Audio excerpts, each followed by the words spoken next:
Os podcasts do Público têm o patrocínio da Almedina. Visite as livrarias Almedina e abra as portas à cultura e ao conhecimento. Afinal, como dizia um famoso intelectual português, o que não sabemos hoje, saberemos amanhã. Visite-nos também em almedina.net. Na Terra dos Cactos, podcast sobre temas africanos do Jornal Público. Elísio Macamo e eu, António Rodrigues, discutimos quinzenalmente às quartas-feiras os assuntos de África. Porque, se como dizia o poeta moçambicano Eduardo White, os países africanos são hoje os grandes cacos e os pequenos cacos dos sonhos que eles partiram ontem, então todos devemos refletir a melhor forma de os colar.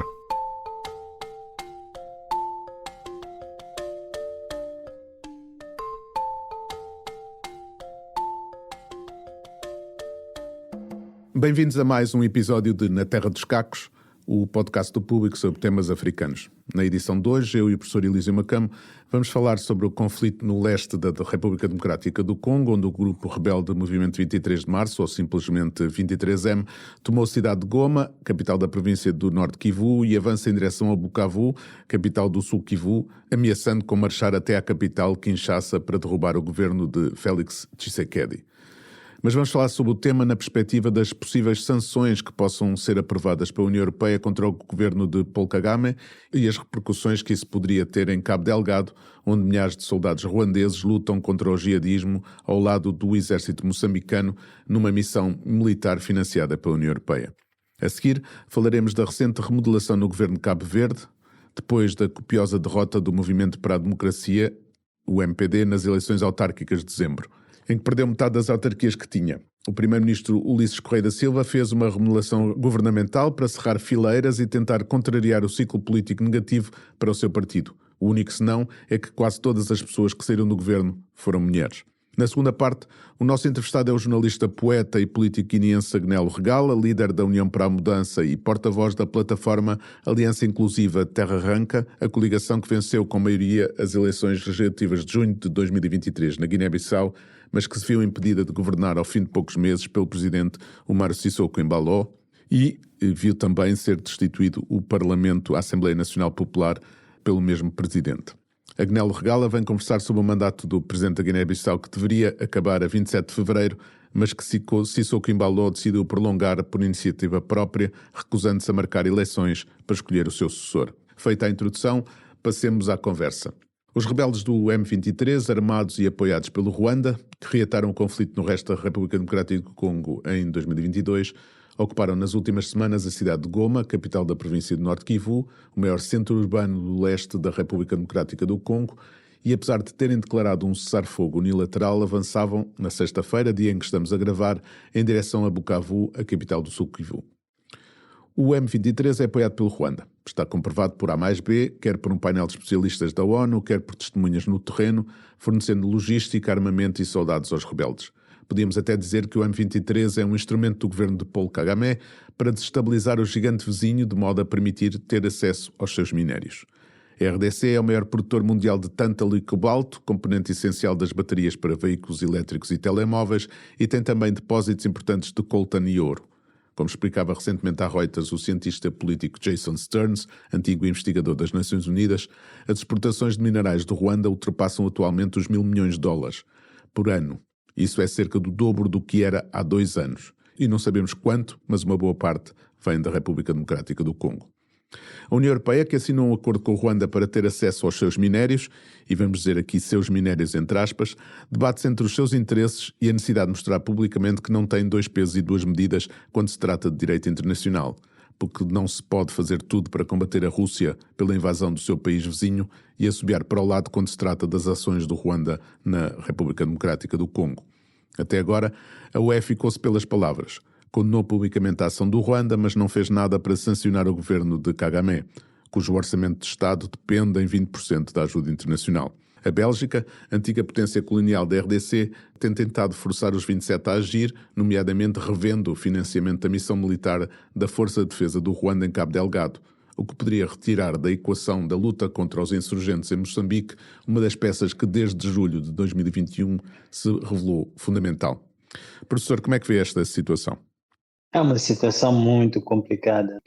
Primeiro, é muito complicada para o governo de Moçambique, que se tem contado até em jeito de piada em Moçambique é o que iria acontecer, por exemplo, se a SADC decidisse enviar tropas para lá e Moçambique integrasse esse contingente.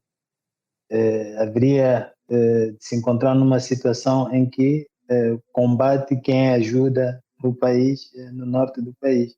Portanto, uma situação muito complicada para o governo moçambicano, né?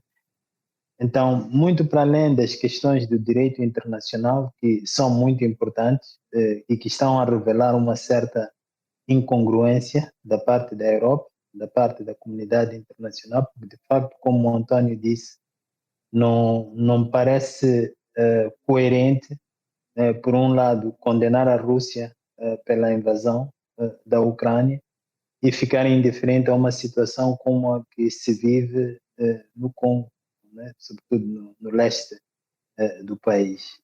E isso levanta outras questões que têm a ver com o próprio sentido de soberania em África. Se nós estamos agora perante uma nova situação, durante muito tempo, a União Africana e antes disso a Organização da Unidade Africana orientaram-se muito por este princípio da inviolabilidade das fronteiras coloniais, né? Não são as melhores, mas são as que temos e precisam de ser respeitadas. Isso funcionou durante muito tempo com com uma e outra exceção, como quando a Líbia também fez das suas, no Tchad, por exemplo, quando houve também aquele conflito entre Burkina Faso e Mali, por aí fora.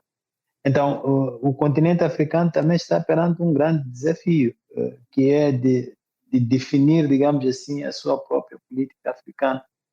O que é que significa soberania dentro do continente africano. E aí havemos de encontrar o mesmo tipo de incongruência que vemos na Europa hoje, porque, por exemplo, há muitos governos em África que estão de acordo com a ação russa na Ucrânia. Então, sabe, quando eu digo que isto é complicado, refiro-me justamente a esta dificuldade de encontrar princípios que possam ancorar o posicionamento político em relação ao que está acontecendo no Congo. Aliás, o governo Paul Kagame fala de que há uma proteção dos Tutsis em relação aos Hutus e a relação que o governo da República Democrática do Congo tem com a Frente de Libertação de Ruanda, que é maioritariamente Hutu e esteve na base também do genocídio de 94 no Ruanda e que, portanto, o que o Ruanda está a fazer é um pouco proteger o seu país, mas ao mesmo tempo também há uma velha ideia no Ruanda de que o leste do Congo está mais próximo do Ruanda do que propriamente do oeste da República Democrática do Congo, e este é um país gigantesco com muitas dificuldades. Ou seja, este desejo de alguns governos de retraçar as fronteiras de África, isso se deixar acontecer poderá provocar o caos no continente, que foi exatamente aquilo que se quis fazer quando começaram as lutas de autodeterminação em África. Sim, sim. Sabe, é por isso que a questão é muito complicada. Eu acho que nós devíamos considerar aqui talvez duas coisas. A primeira coisa é que esse princípio sagrado, entre parênteses, da inviolabilidade das fronteiras coloniais, é um princípio que surgiu num momento específico em África e foi produzido e propalado por um certo tipo de políticos, né? Portanto, políticos que se guiavam, bem ou mal, por um ideal pan-africano, né? Tanto Kwame Nkrumah, sabe, gente dessa estirpe, Julius Nyerere e por aí fora, incluindo também Nasser no Egito, tanto gente que tinha uma visão pan-africanista do futuro, do dever do continente africano. Paulo Kagame não pertence a esse tipo a essa geração, ele não pertence, ele não faz parte desse tipo de narrativa. É uma pessoa que se forjou praticamente na guerra, toda a sua vida foi vida de guerra, começando desde o Uganda até o próprio Ruanda. E o que ele tem é o que a gente vê um pouco por todo lado no mundo, né? Sobretudo no discurso populista, autoritário, autocrático, que costuma ter um viés nacionalista, né? Tanto esta coisa de que ele está no mundo para proteger a sua comunidade.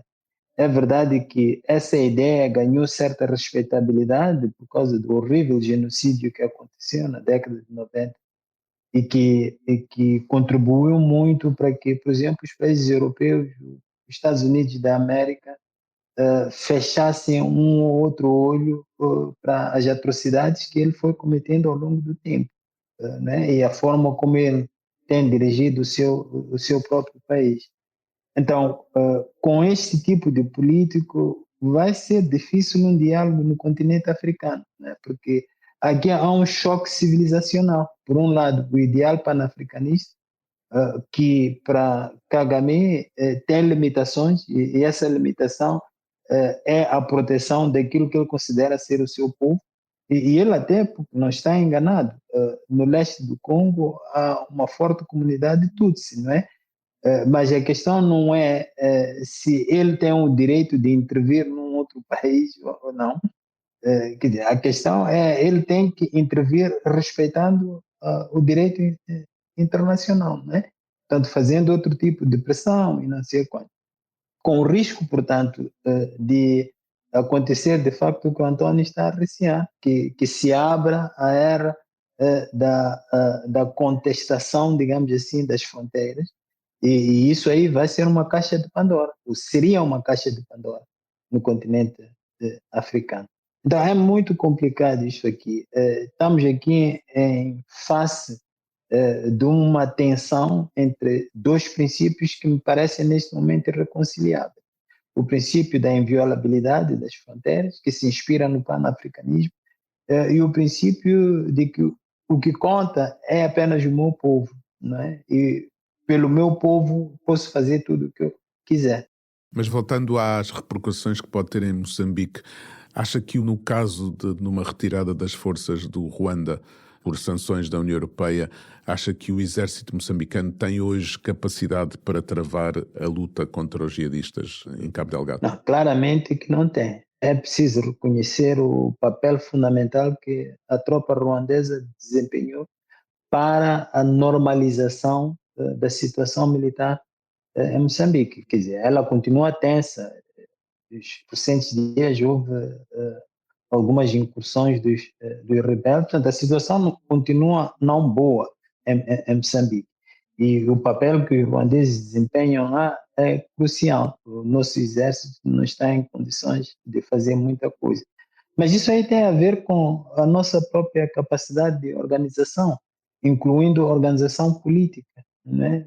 Para já, o simples fato de o nosso governo ter passado por cima da região, tanto da SADC, e ido procurar ajuda muito longe, e o pior tipo de ajuda que poderia ter procurado, porque Kagame não é coisa que se cheire, né?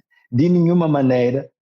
Portanto, ir procurar ajuda desse tipo foi um grande erro que o anterior governo em Moçambique cometeu, e foi um grande erro porque ele não foi acompanhado por nenhum processo de modernização, de reforma das nossas forças de defesa e segurança. Sabe, neste momento, o exército moçambicano está sem o seu vice-chefe do Estado-Maior-General das Forças Armadas, que foi demitido no ano passado pelo anterior presidente, por ter justamente criticado a forma como a guerra estava a ser feita lá em Cabo Delgado. Né? Então, há uma confusão total em Moçambique. O atual governo ainda não se pronunciou sobre a situação lá que está entretido ainda a preencher os lugares no governo e por aí fora. Sabe, quer dizer, por muito que isto doa para mim, eu acho que, apesar de tudo, a retirada ou o enfraquecimento do Ruanda seria uma oportunidade para a gente confrontar os nossos problemas em Moçambique e a gente assumir a nossa responsabilidade em relação àquela parte de Moçambique, algo que o anterior governo não fez e estamos na expectativa para ver se o atual vai fazer, mas por enquanto não está a dar nenhum sinal de estar interessado em abordar a situação em Cabo Delgado. Vamos ficar por aqui em relação a esta questão da República Democrática do Congo, tema que eu acho que ainda vamos voltar num dos próximos episódios, pois não me parece que se vá resolver tão depressa. E vamos passar então a Cabo Verde e à derrota nas eleições autárquicas de dezembro do Movimento para a Democracia, o partido do governo. Foi uma derrota copiosa, passou de ter o governo de 14 autarquias para apenas 7 e vê o seu principal rival, o PAICV, emergir do sufrágio com 15 câmaras, fruto de 68,2% dos votos expressos nas urnas. Perante estes resultados, o primeiro-ministro Ulisses Correia e Silva aproveitou o pedido de demissão do ministro do Turismo e Transportes, Carlos Santos, por ter sido constituído arguido num processo relacionado com suspeitas de branqueamento de capitais, para fazer o que habitualmente se faz nestas circunstâncias, remodelar o governo. Nestas circunstâncias, depois de uma derrota acentuada. Só que nessa leva de entra e sai, um governo que era um dos exemplos de paridade de género em África, talvez inspirado por estes tempos de reacionarismo, transformou-se em mais um executivo quase exclusivamente para homens.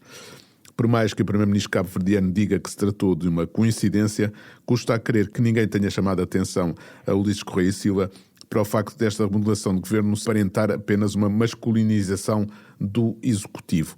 Tirando o ministro Carlos Santos, que sai por ter um caso na justiça, todos os outros demitidos são mulheres. As ministras Edna Oliveira, Eunice Silva e Filomena Gonçalves e as secretárias de Estado Adalgisa Vaz e Euridice Monteiro. O novo governo de Cabo Verde, mais curto e de cara lavada para chegar às eleições de 2026, tem 15 ministros e 5 secretários de Estado, entre eles agora apenas 2 ministras e 2 secretárias de Estado. Professor, como é que lê esta remodelação à luz de um país africano que tantas vezes é apresentado como um exemplo de democracia em África? Olha, a democracia não é perfeita, né? Nem mesmo como estamos a ver nos Estados Unidos. Sim. Então, o que acontece em Cabo Verde apenas mostra até certo ponto como a democracia funciona realmente. E eu tenho a certeza que muitos moçambicanos e muitos angolanos e muitos guineenses gostariam de ter uma democracia imperfeita como a de Cabo Verde, né?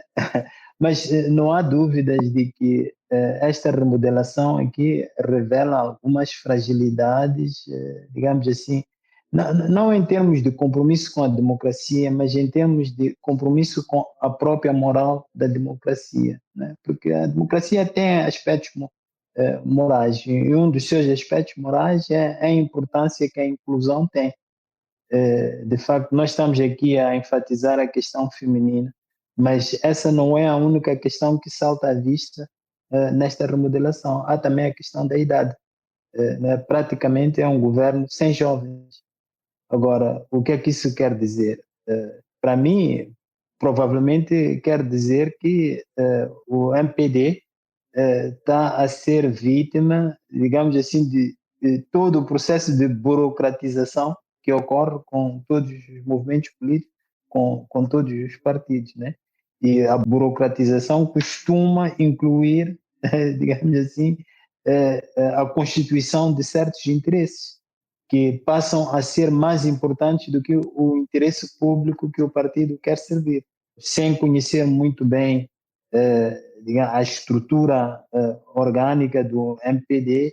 Eu estou em crer que nós estamos perante conflitos internos, lutas internas, e que o primeiro-ministro fez foi tentar conciliar esses interesses para poder governar até as próximas eleições, né? Não acha também que há aqui, nesta remodelação, e perante uma derrota que foi muito grande, que há também aqui essa ideia de que, quando é preciso combatividade na política, essa combatividade tem que vir dos homens e não das mulheres? Bom, pode ser isso aí, pode ser isso aí também. Esse aspecto até porque tinha escapado um pouco, né? Uma certa masculinidade que se faz sentir na própria política. Porque, de facto, sabe, é assim que a gente analisa um pouco as coisas, né? A gente olha para a solução que é apresentada e, a partir da solução, a gente procura saber qual é o problema. Então, se de facto faz uma remodelação e nessa remodelação saem principalmente as mulheres e nessa remodelação sobe a idade né, do elenco, então a gente fica com a impressão de que aqui o que está a acontecer é uma certa definição do problema de Cabo Verde, o problema do governo do Cabo Verde, que é de que a juventude e as mulheres são um problema de Cabo Verde e que é preciso, talvez, pôr outras pessoas que não tenham as fraquezas, entre aspas, desses segmentos da população. Quer dizer, não há dúvida de que o primeiro-ministro, com esta remodelação, prestou um mau serviço à imagem de Cabo Verde no mundo, mas também que muito provavelmente ele está a perder sintonia com o pulsar das coisas no seu próprio país. Há várias maneiras de responder a derrota, não é? E a preocupação legítima que ele deve ter de vir a perder as próximas eleições. Há várias maneiras de responder a isso aí, mas de certeza não uma que levante mais problemas ainda para o próprio partido. Né? Quando o Primeiro-Ministro diz que isto se trata apenas de uma coincidência, quando dos 6 que saem, 5 são mulheres e 1 sai porque tem problemas na justiça, é capaz de dar aso a que as interpretações não sejam essas. As coincidências na política não acontecem. Não acontece. E muito mais não assim, não é?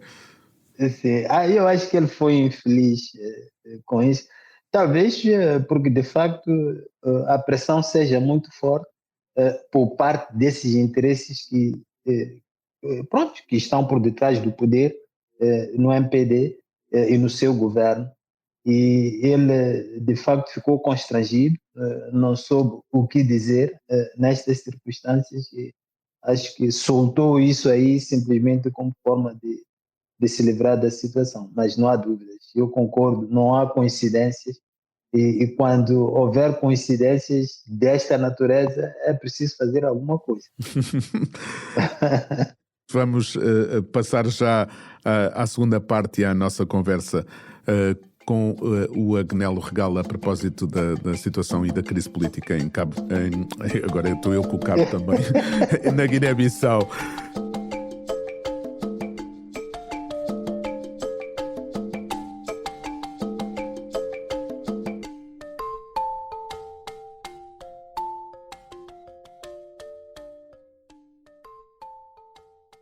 O mandato presidencial de 5 anos do presidente da Guiné-Bissau, Omar Sissoko Embaló, devia terminar à meia-noite do dia 27 de fevereiro, mas não vai terminar.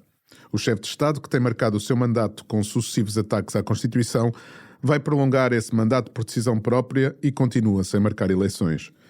Mesmo que o Supremo Tribunal e o Procurador-Geral da República digam que o seu mandato só termina a 4 de setembro, numa interpretação sui generis da Constituição, já que dá ao Presidente da República quase 6 anos de mandato, quando a Carta Magna refere que são 5.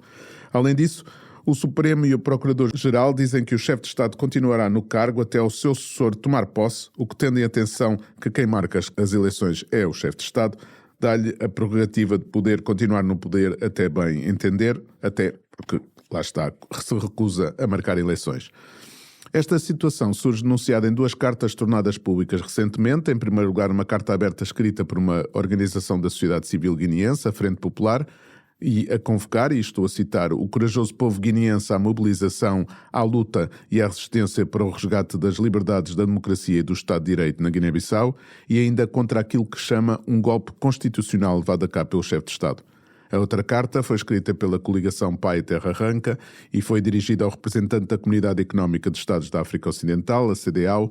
Nela, a coligação maioritária alerta para a situação de colapso democrático e de caos político para o qual a Guiné-Bissau caminha, sem parlamento, destituído 5 meses depois de eleito em violação da Constituição, sem governo legítimo, é um executivo de iniciativa presidencial que não reflete o voto expresso pelos guineenses nas urnas em junho de 2023 e a caminho de ter um chefe de Estado que se mantém no cargo para lá do seu mandato. Tal como referimos na nossa introdução, temos connosco Agnello Regal, a porta-voz da coligação Pai Terra Arranca. Antes de mais, o nosso obrigado por ter aceitado o nosso convite. Começava por perguntar se a Carta Aberta da Frente Popular e a vossa carta ao representante da CEDEAO foram iniciativas coordenadas, de modo a dar mais força às duas iniciativas, e se estas são o ponto de partida para uma mobilização da população contra o Presidente.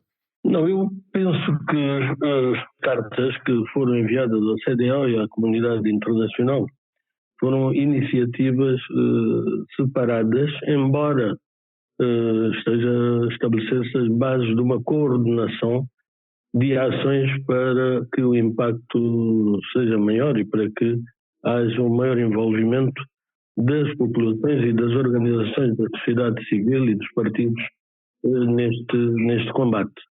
Como foi bem dito, de facto, sem parlamento, com um governo ilegítimo, e agora, a partir do dia 27, sem um presidente eleito, o que vai acontecer é que nós vamos cair num colapso e a democracia, numa situação em que a democracia vai colapsar, de certeza. Para além disso, quer dizer, para além destas cartas, ontem aconteceu uma reunião online da Comissão Permanente da Assembleia Nacional Popular, em que foram tomadas algumas decisões e essa resolução vai ser enviada, essa deliberação da Comissão Permanente da Assembleia Nacional Popular vai ser publicitada ainda hoje, ainda esta manhã. Portanto, em que se responsabiliza o Presidente e em que se diz que efetivamente o que vai acontecer a partir de 27 de fevereiro é uma vacatura do poder, do cargo de Presidente da República. Porque a Constituição da Guiné-Bissau é bastante clara. Se formos a analisar, o legislador, e a Constituição foi aprovada pela Assembleia Nacional Popular, que é o poder legislativo, deixa claro uma coisa. Para o governo, deixa sempre a possibilidade, o governo cai, há sempre um período que se pode manter em gestão. A Assembleia é dissolvida, imediatamente passa a funcionar exclusivamente a Comissão Permanente da Assembleia. Mas no caso do Presidente, é tácito. O Presidente não tem nem mais um minuto para se manter no poder. Portanto, estamos a caminhar para uma vacatura. E essa vacatura terá que ser compensada pela instalação de quem deve substituir o Presidente, que é a segunda figura do Estado, o Presidente da Assembleia Nacional Popular. Mas o Supremo Tribunal e a Procuradoria-Geral da República têm uma interpretação de que o mandato do Presidente Umar Sissoko Embaló só termina a 4 de setembro. O que é que vocês têm a dizer em relação a isso? O que temos a dizer é que são interpretações encomendadas e isso faz parte de um jogo do Presidente eleito para se perenizar no poder. Essa leitura é tão grave, é tão maliciosa, que efetivamente basta que o Presidente se recuse a convocar as eleições presidenciais e o que é que vai acontecer? Ele vai se manter eternamente no poder. E isso não pode acontecer, porque o Supremo Tribunal também contribui muito para esta situação, porque o país foi indo de golpe em golpe. E o último golpe que foi dado pelo presidente eleito, e digo eleito porque ele não foi, quer dizer, não passou pela Assembleia Nacional Popular, portanto, para ser legitimado. Portanto, não se compreende o papel que, aliás, compreende-se o papel que o Supremo e o próprio Procurador-Geral da República estão a desempenhar. Aliás, se analisarmos bem, o atual dito Presidente do Supremo Tribunal de Justiça resulta de um golpe que aconteceu e provocado pelo Presidente da República, que mandou assaltar o Parlamento e mandou colocar uma pessoa, que é o Sr. Lima André, num cargo que é um cargo eletivo. E se atentarmos bem o último parecer, o último acórdão que ele diz ter escrito, é assinado exclusivamente por ele. Portanto, porque informações que nós temos é que os restantes magistrados, os juízes, conselheiros do Supremo Tribunal, os restantes, recusaram-se a assinar essa decisão. Mas qual é... E ele fala... Mas qual é a justificativa que eles dão para o dia 4 de setembro? Não, eles dizem que o Presidente...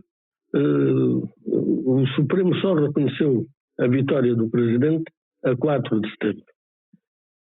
Mas o grande problema é que, se assim for, é muito mais grave ainda para o Presidente, na medida em que ele então teria usurpado competências e funções do órgão Presidente da República entre 27 de fevereiro, data em que ele disse ter tomado posse, e 4 de setembro. Demitiu governos, dissolveu o Parlamento, etc, etc. Portanto, o Presidente acabaria, como poderá vir a acontecer mesmo, por ser acusado de usurpação de competências. E é um crime punido por lei e extremamente grave, porque põe em causa as bases do Estado de Direito. Sim, boa tarde. A situação é muito complicada, porque a Guiné está a lidar com uma pessoa que claramente não respeita as instituições, não respeita a Constituição. E a questão que se coloca para mim é a seguinte: o que vai acontecer então, depois do dia 27 de fevereiro? O que é que vocês vão fazer? Eu penso que nós vamos continuar a lutar. Nós, até o 27 de fevereiro, ele manter-se-á como presidente. Embora nem toda a gente o tenha reconhecido como tal, mas a grande verdade é que, pronto, acabou por se aceitar que ele assumisse as funções de presidente. A partir do 27 de fevereiro, vamos lidar com o cidadão Umaru Sissoko. Portanto, e aí vamos ver quais são os passos que terão que ser dados para nos opormos a esta tentativa, a esta continuada postura de ditadura que está a acontecer na Guiné-Bissau.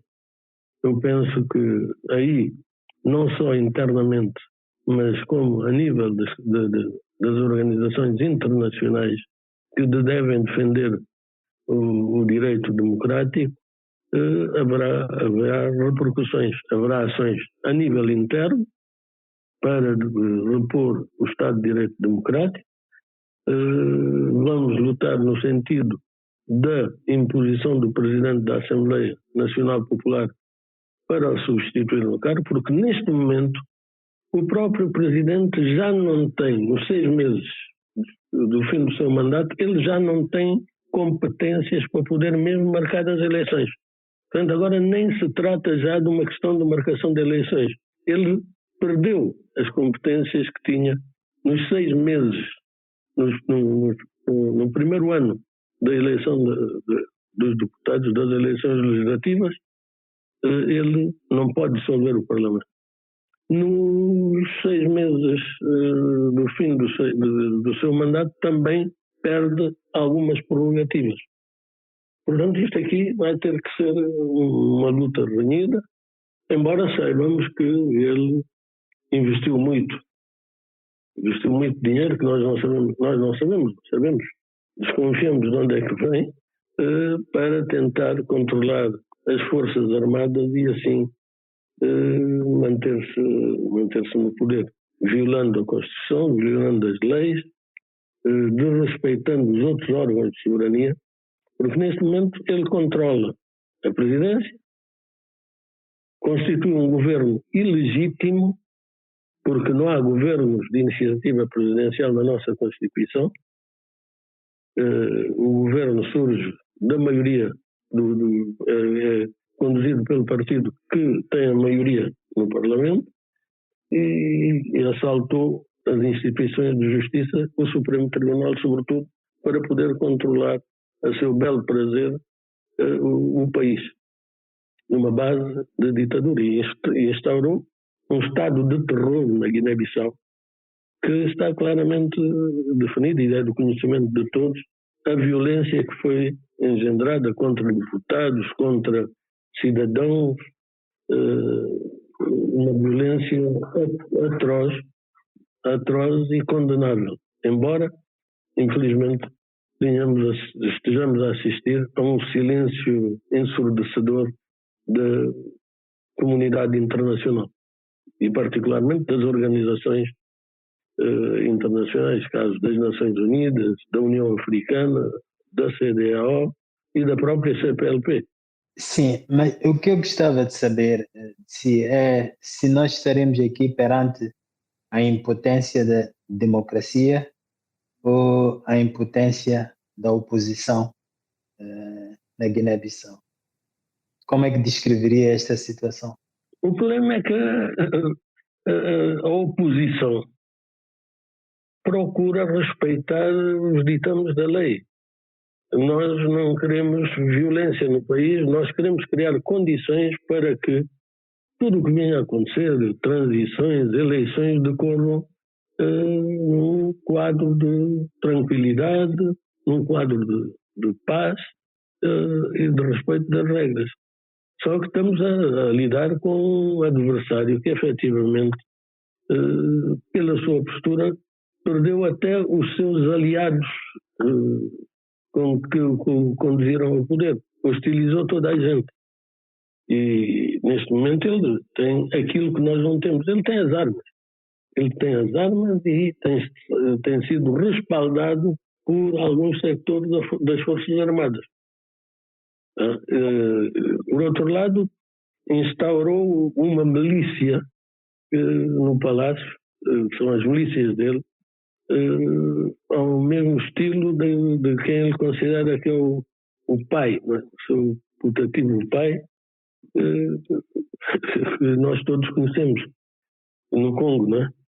Portanto, esta é a situação. Agora, vamos a ver, porque esta situação não se pode eternizar. Eu penso que quando ele começar a sentir a pressão da comunidade internacional e para que é o apelo que vai acontecer, que aconteceu nesta última reunião da Comissão Permanente, é convidar a própria comunidade internacional a não trabalhar com ele, a não o reconhecer, na medida em que ele não respeita a Constituição, não respeita as leis. E é um ditador em pleno. Agnello, uma das fragilidades da democracia é que as pessoas têm que aceitar as regras da democracia para esta poder funcionar. Aquilo que estamos a ver é que estão a tentar jogar com as regras da democracia com alguém que não respeita as regras da democracia. Acha que vão conseguir, de alguma forma, demover o presidente daquilo que está a fazer? Respeitando essas regras? Aquilo que vai acontecer, nós sabemos que de todas as formas ele não se vai manter eternamente no poder. O que vai acontecer vai derivar dos próximos passos que vão ser dados.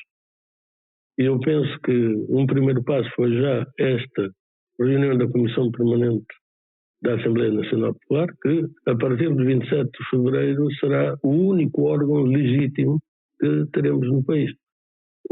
na medida em que o governo é ilegítimo, na medida em que o Supremo Tribunal de Justiça também é ilegítimo, foi assaltado. Portanto, não teremos governo, não teremos Supremo Tribunal e não teremos também um Presidente da República eleito, porque é um Presidente cessante. Ele vai a 27 de fevereiro, termina. Agora, vamos ver quais são os passos que vão ser dados de seguida. A estratégia que vai ser adotada pelos diferentes partidos que fazem parte da política da Guiné-Bissau e, particularmente, pelos partidos que têm representação parlamentar. E vamos tentar ver se, de facto, já sentimos sinais de que alguns sectores, mesmo das Forças Armadas, têm dado sinal de facto, da necessidade de se respeitar a Constituição da República. Ele cometeu golpes de Estado, vários, diversos. Já a questão da sua vitória eleitoral e a questão do seu empressamento é um golpe de Estado. A questão do assalto ao Supremo Tribunal de Justiça é um outro golpe de Estado. A instituição de um governo ilegítimo, de um dito governo de iniciativa presidencial, é outro golpe de Estado, é um golpe contra a democracia. Portanto, vamos a ver o que é que onde nos conduzirão os próximos passos que vamos a dar. Mas deixando sempre claro que nós, enquanto oposição, procuramos e vamos continuar a procurar utilizar os meios legais e a via legal e democrática para poder atingir os nossos objetivos. Como disse, quem tem as armas é ele. Quem tem o poder repressivo é ele. E está a utilizar, inclusive, a polícia e outros sectores para poder reprimir. Quando esses cidadãos militares e polícias deveriam, de facto, estar a defender e a proteger as populações. Mas a verdade é que essa imagem que vocês traçam daquilo que foi este mandato do Márcio Sissoko Embaló não é essa a imagem que existe em muitos lados na comunidade internacional, onde o presidente continua a ser recebido com honrarias, quer em França, quer em Portugal, por exemplo. Como é que vocês entendem esta diferença entre a imagem que o Presidente continua a ter no exterior e aquela imagem que é a que vocês transmitem daquilo que se passa no interior da Guiné-Bissau? Eu não sei se ele já terá a mesma imagem que teve no início do mandato, se tem a proteção ou o beneplácito de alguns presidentes e de alguns sectores, de alguns países que efetivamente contribuíram muito para o estado de caos em que nos encontramos neste momento. Mas neste momento também acredito que ele mesmo deixou de se deslocar, como acontecia para alguns países da nossa sub-região, porque começa a ser questionada a sua legitimidade. A partir de 27 de fevereiro vamos aguardar para ver se efetivamente a comunidade internacional não vai penalizar por não querer respeitar as regras democráticas e por estar a violentar o Estado de Direito democrático. Professor, tem mais alguma pergunta, professor? Não, acho que já está tudo quase dito. Bem, já estamos também, esgotamos quase o nosso tempo. A GNEL é só agora um agradecimento por ter participado neste podcast e boa sorte para a vossa luta. Olha, nós é que agradecemos, porque isto nos ajuda também a esclarecer um pouco da situação que temos vivido, ou que estamos a viver neste momento na nossa Guiné-Bissau, porque temos toda a necessidade de fazer conhecer ao mundo qual é a realidade que nós vivemos. Nós queremos fazer com que tudo decorra com a devida normalidade, mas eu penso que no devido momento haverá uma reação e essa reação terá os seus resultados.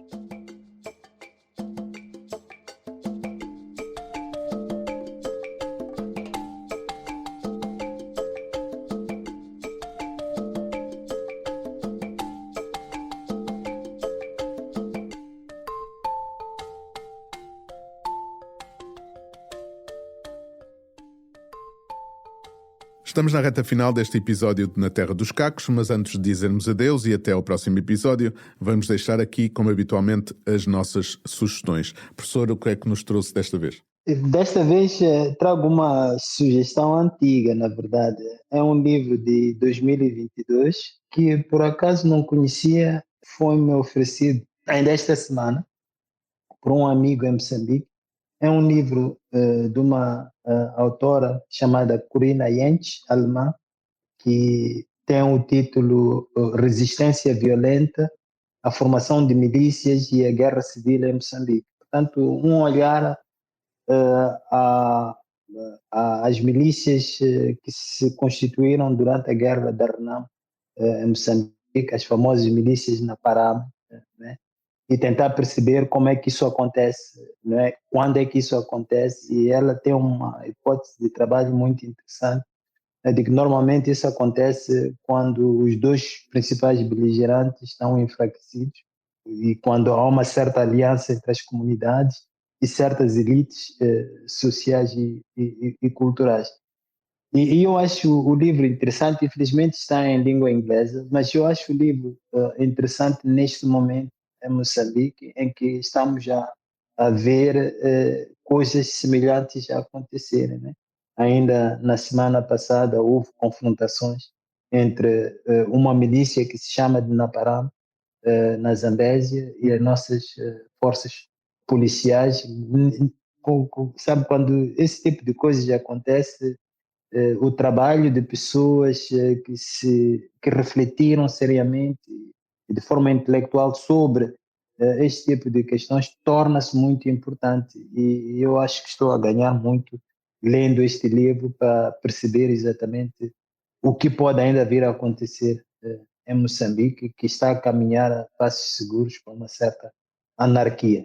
Estava-me a lembrar agora do tema da República Democrática do Congo, porque, na verdade, ao lado do exército congolês também estão as milícias locais que lutam com eles também, exatamente, pela fraqueza do próprio exército congolês, não é? Exatamente. É. Bem, pela minha parte, venho falar de um livro que está para sair em breve. É o novo livro do jurista, editor e jornalista angolano Cédric de Carvalho, que já foi um dos nossos entrevistados aqui neste podcast.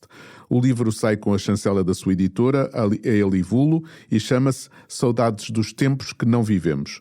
Segundo o seu autor, fala de tempos passados e de saudades, mas garante o próprio, sem entrar em saudosismos. Dito isto, damos por fim a mais uma edição de Na Terra dos Cacos. A quem nos ouve, o nosso agradecimento. Professor, como sempre, foi um prazer conversar consigo. Um abraço e até à próxima. O público fica no ouvido.